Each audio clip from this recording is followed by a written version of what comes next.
jika kita sudah bertobat, mohon ampun, bahkan telah ditimpa musibah, apakah nanti masih akan disiksa di alam kubur dan neraka? Apa sih bedanya musibah sebagai penggugur dosa dan azab Allah? Tafadhol Ustaz. Barakallahu fikum. Ahibati fillah. Yang pertama, ada orang-orang yang berbuat dosa, kemudian sudah dihukum di dunia. Contohnya seorang pencuri. Dia dipotong tuh tangannya umpamanya. Udah, dosa mencuri dia udah selesai.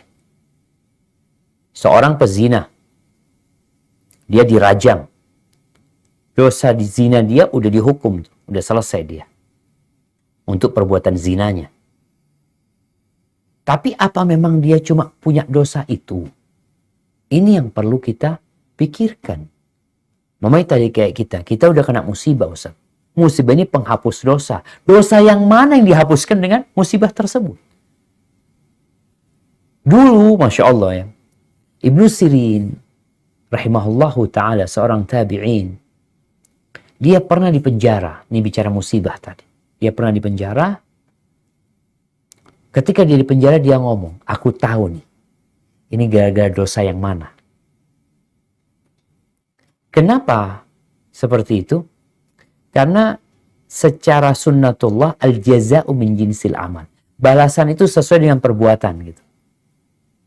Ibnu Sirin dipenjara. Gara-gara punya utang nggak bisa bayar.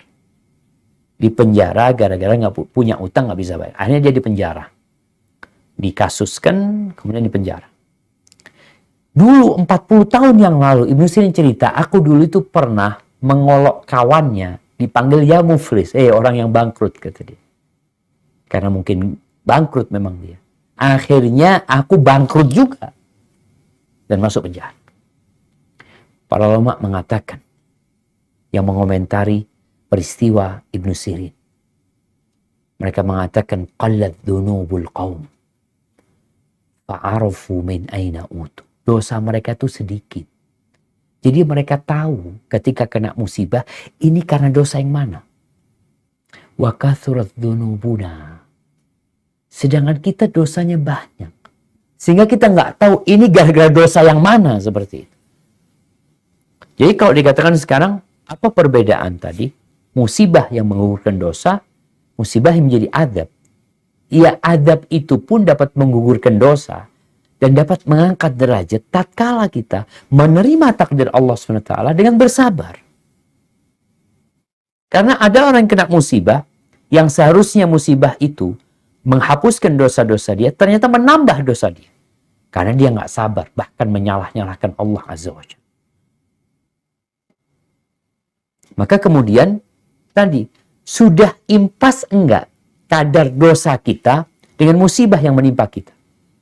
Karena ya penyakit yang menimpa, kemudian kegundahan di hati, musibah di harta, atau apa aja, itu sebenarnya dapat menghapuskan dosa dia. Kalau ternyata belum impas, belum, maka bisa jadi di kuburan, disiksa lagi dia. Dan bisa jadi nanti di padang mahsyar dia mendapatkan hal itu. Ketika orang-orang berdiri di bawah mentari, sebagian tenggelam dalam keringatnya, itu pun termasuk balasan untuk perbuatan dia. Dan bisa jadi dia nanti masuk surga setelah selesai. Tapi ada yang enggak. Makanya jamaah, kalau orang beriman itu, subhanallah kasih petaka, Allah kasih bala ya. Sehingga dia nggak berat hisapnya nanti. Tapi kalau orang-orang jahat, Allah biarin. Hidupnya nyaman terus. Karena dikumpulin balasan buat dia nanti di neraka. Na'udzubillah min dzalik. Jadi seperti itu kita ya berbaik sangka sama Allah gitu loh. Ya Allah, mudah-mudahan dihapuskan dosaku. Ketika kena musibah, ya Allah ini karena dosa-dosaku. Semoga diampuni sama Allah SWT. Kemudian musibah kan beda-beda. Ada orang yang hanya terkena duri. Tapi ada orang yang kena kanker. Ada orang yang lebih parah dari itu. Hada wallahu a'lam bissawab.